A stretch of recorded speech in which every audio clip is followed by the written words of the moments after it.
নুরুল আমিন। আমরা তাকে অনেকেই চিনি বা জানি। তার সংক্ষিপ্ত জীবনী বর্ণনা করা হলো। বহুদিন পূর্বে তার পূর্বপুরুষগণ সুদূর ভারতের আসাম রাজ্যে বসতি স্থাপন করেছিলেন। সেখান থেকে পাকিস্তান আমলে পূর্ব পাকিস্তানের রসুলপুরের ঢলুয়াতে পরিবার পরিজন নিয়ে বসতি স্থাপন করেন তার পিতা আব্দুল জলিল, চাচা আব্দুল করিম ও রহিম উদ্দিন। পাকিস্তান আমলে ১৯৬৪ সালের ১০ই মে এই ঢলুয়াতেই তিনি জন্মগ্রহণ করেন। তিনি যখন চতুর্থ শ্রেণীর ছাত্র তখন তার বাবা মারা যান। পরিবারের বড় ছেলে হিসেবে তাকেই সংসারের হাল ধরতে হয়। এর মাঝেই তার চাচা রহিমউদ্দিন কোড়ই আটার বিখ্যাত সাপের ওঝা হযরত আলীর নিকট সাপের বিষ ছাড়ানো মন্ত্র শেখেন এবং এলাকায় ঐতিহ্যবাহী বেহুলা গানের সূত্রপাত ঘটায়। প্রতি বছর শ্রাবণ মাসের শেষের দিকে নুরুল আমিনকে বেহুলা সাজিয়ে বাড়ি বাড়ি গান করে ডালা ভাসানো শুরু করে। এই থেকেই নুরুল আমিন বেহুলা গানে জড়িয়ে পড়েন। তার গানের তাল, লয়, সুর ও নাচের বাচনভঙ্গি দেখে একটি গানের দলের ম্যানেজার তাকে আহ্বান করেন তাদের দলে যোগ দেওয়ার জন্য। তাই সে আসরা সাধক মেম্বারের রূপবান যাত্রা গানের দলে যোগদান করেন এবং সেই রূপবান গানের দলে রূপবানের অভিনয় করে খুব সুনাম অর্জন করেন। সেখানেই তিনি ৫ বছর থেকে যান। ৫ বছরের মাঝে তিনি সংসারের কোনো খোঁজ খবর নেন নাই, শুধু গান নিয়ে পড়ে থাকতেন। সাধক মেম্বারের গানের দল বিলুপ্ত হলে তিনি আবার গ্রামে ফিরে এসে সংসারে মনোযোগ দেন। এরপর নুরুল আমিন অনেক নাটক, থিয়েটারে যাত্রা গানে নায়িকার অভিনয় করে সুখ্যাতি অর্জন করেন।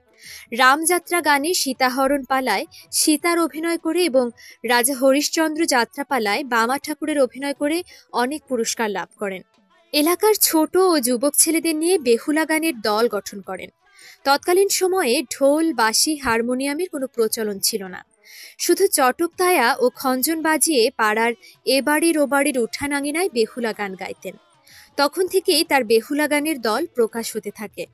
পাশাপাশি তিনি বাড়ির পাশে পীর ক্যাবলা মুর্শিদ চান মরহুম হাফিজ উদ্দিন ব্যাপারীর হাতে বায়াত গ্রহণ করেন। তখন থেকে তিনি বিভিন্ন বৈঠকে গান শিখেন এবং ফকিরা বৈঠকে গান পরিবেশন করেন। কত সহস্র ফকিরা বৈঠক করেছেন তার কোনো হিসাব নিকাশ আমাদের নিকট নেই।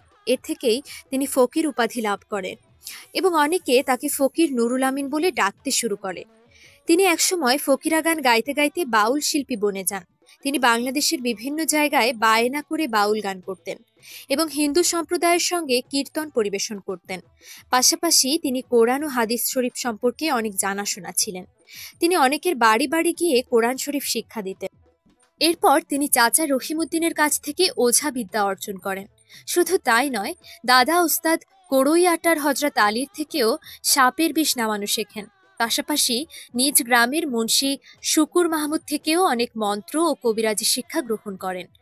এরপর ধলাপাড়ার বিখ্যাত আরেক ওঝার রামরূপ থেকেও তিনি সাপ ধরা এবং সাপের বিষ নামানো মন্ত্র শেখেন। প্রতি বছর শ্রাবণ মাসের শেষ দিনে নৌকা নিয়ে বেহুলা গান গাইতে রামরূপের বাড়ি যাইতেন এবং নদীতে ডালা ভাসাতেন। তৎকালীন সময়ে গ্রামে আধুনিক চিকিৎসা পদ্ধতি ছিল না, তাই তিনি সাপের বিষ নামানো মন্ত্র শিখে মানুষকে সাপে কামড় দিলে তা বিনামূল্যে ঝেড়ে নামাতেন এবং আল্লাহর রহমতে মানুষ সুস্থ হয়ে উঠত। তিনি বিভিন্ন দল থেকে বিভিন্ন রকমের বেহুলা গান সংগ্রহ করতেন এবং তিনি বহু রকমের বেহুলা গান মুখস্থ করেছেন ও নিজে রচনা করেছেন। বর্তমানে অনেক বেহুলা গানের দল এ সমস্ত গান জানেই না। তার কিছুদিন পর মতি মিলিটারির পরিচালনায় বেহুলা দল আবার সংগঠিত হয় এবং নুরুল আমিন বেহুলার অভিনয় করে বহু সুনাম ও খ্যাতি অর্জন করেন।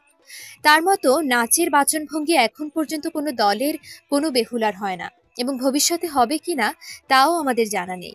সেই দল ধীরে ধীরে বিলুপ্ত হতে থাকে।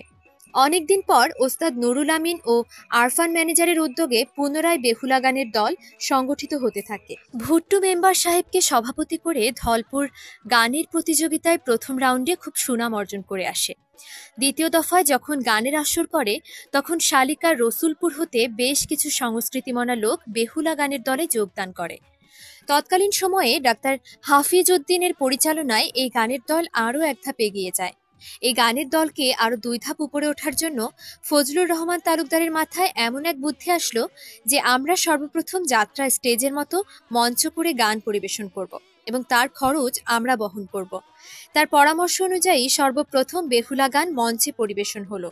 সেই প্রতিযোগিতায় টাঙ্গাইল জেলার 22টি দলের মধ্যে শালিকা রসুলপুর দল প্রথম স্থান অধিকার করলো। এবং পুরস্কার এনে শিরোপা জয় করল।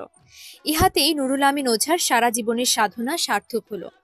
ফজলুর রহমান তালুকদারের কারিগরি নির্দেশনায় যে মঞ্চ হয়েছিল, সেই থেকে সারা বাংলায় বেহুলা গান এখন আর মাটিতে হয় না। সেই তালুকদারের মঞ্চ এখন সকল দলের বেহুলা গান মঞ্চে পরিবেশন হয়।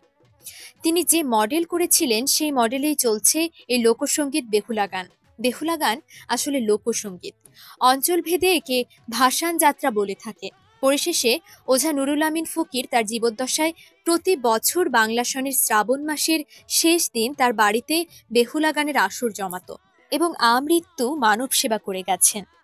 তিনি আজ আর আমাদের মাঝে নেই। ডায়াবেটিস নামের দুরারোগ্য ব্যাধিতে 1 জুন 2017 সালে তিনি শেষ নিঃশ্বাস ত্যাগ করেন। গ্রামের হিন্দু মুসলিম সকলে মিলে তার অন্তিম যাত্রায় শরিক হয়।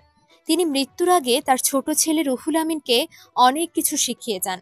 তার মৃত্যুর পর তার ছেলে রুহুল আমিন প্রতি বছর শ্রাবণ মাসের শেষ দিন তার বাড়িতে বেহুলা গানের আয়োজন করতেন এবং মনসার ডালা ভাসাতেন।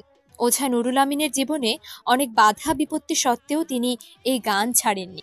অনেক ত্যাগ তিতিক্ষায় এই গানকে উজ্জীবিত রেখেছিলেন তিনি। পাশাপাশি তিনি তার বিদ্যার দ্বারা আল্লাহর রহমতে অনেক মানুষের জীবন সংশয় দূর করেন।